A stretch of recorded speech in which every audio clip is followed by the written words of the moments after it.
Bonsoir, ce soir nous recevons Solène Bellawar, procureure de la République en Polynésie française. Bonsoir. Bonsoir. Alors, première question, vous préférez qu'on dise Madame le procureur ou Madame la procureure de la République?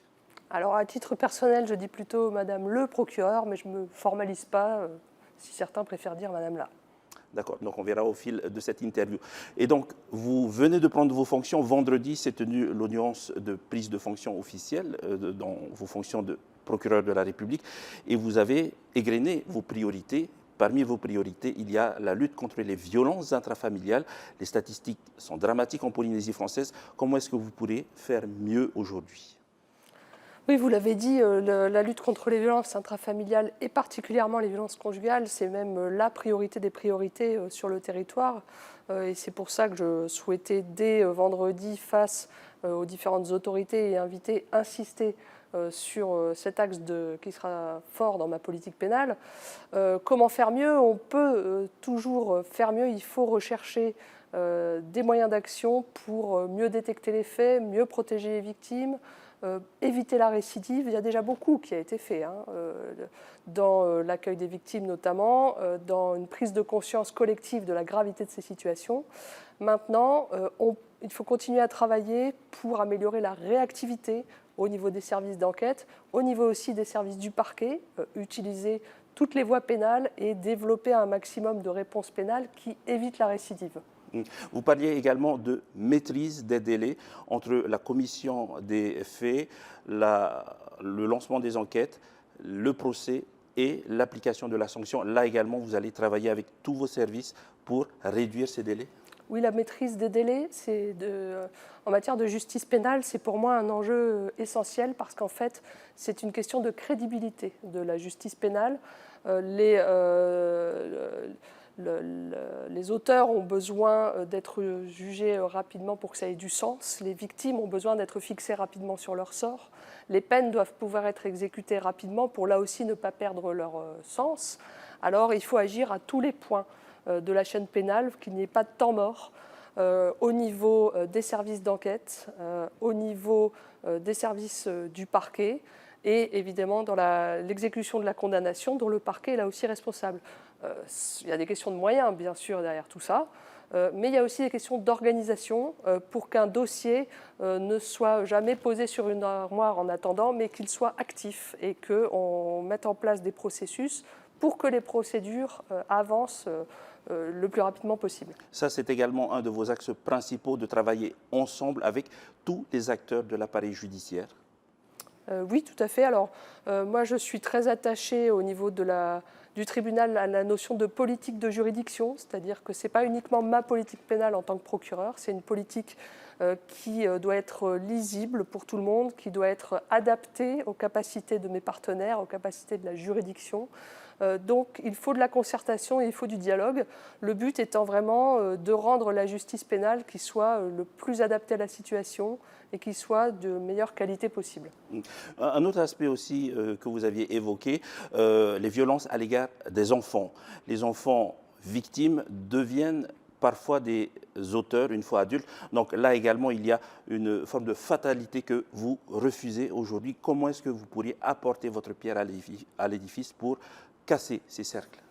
Alors c'est une fatalité que je refuse et que je combats. Et d'ailleurs, il y a des tas de personnes qui ne reproduisent pas ce schéma, fort heureusement. Mais ce qu'on constate, c'est qu'effectivement, quand on a grandi dans un climat de violence, il y a plus de risques qu'on puisse répéter ce genre de schéma. C'est la responsabilité de la justice pénale de protéger les enfants et lutter contre les agresseurs qui s'en prennent à des agresseurs qui peuvent s'en prendre à ces enfants. Mais la justice pénale n'agit pas seule dans ce genre de situation. Ça implique évidemment les autorités de l'État et du pays, ça implique la prévention, l'éducation, l'information du grand public. C'est vraiment un combat qui doit être général. Vous parliez d'information, vous prônez aussi une justice de proximité, une meilleure connaissance par les justiciables de votre action? Oui, alors la justice de proximité, c'est un enjeu capital dans un territoire comme celui de la Polynésie française, pour que tous les Polynésiens, quel que soit leur lieu de résidence dans ce territoire très vaste, puissent avoir accès à la justice, puissent avoir accès à un juge. C'est un vrai enjeu dans l'organisation du parquet.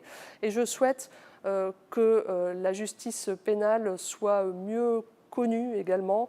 Je souhaite être ouverte à la communication pour expliquer ce que l'on fait, pour expliquer comment fonctionne la justice. Je pense que c'est important que les gens aient accès à ça.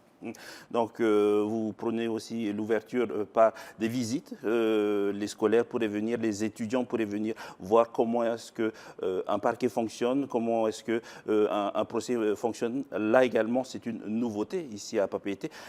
Comment est-ce que vous pourriez mettre en place cette meilleure information de votre action?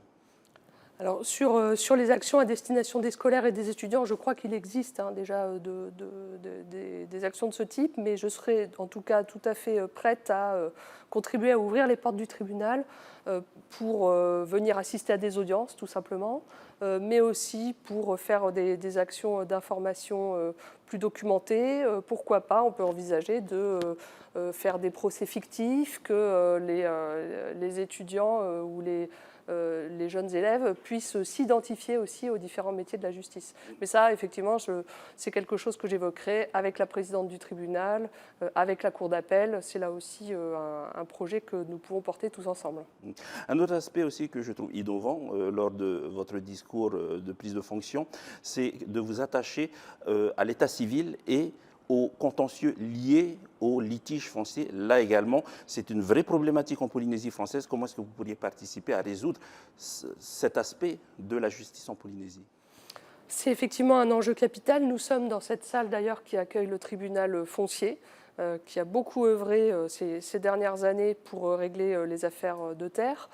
En quoi le parquet est-il directement concerné? Parce que j'ai en charge notamment ce qu'on appelle le service civil du parquet. Et je m'assure dans ce cadre-là de la bonne tenue des registres d'état civil. Je suis en lien et via le greffe et mon équipe avec les officiers d'état civil. Et il y a un gros travail qui est fait pour bien reconstituer les filiations, s'assurer des états civils des personnes, parce que derrière, il y a des implications juridiques très fortes. Et ça, c'est une compétence du parquet. Merci beaucoup, Madame la procureure, pour toutes ces explications. Donc voilà, ce soir, notre grand entretien avec Solène Bellawar, procureure de la République. Merci beaucoup. Merci à vous.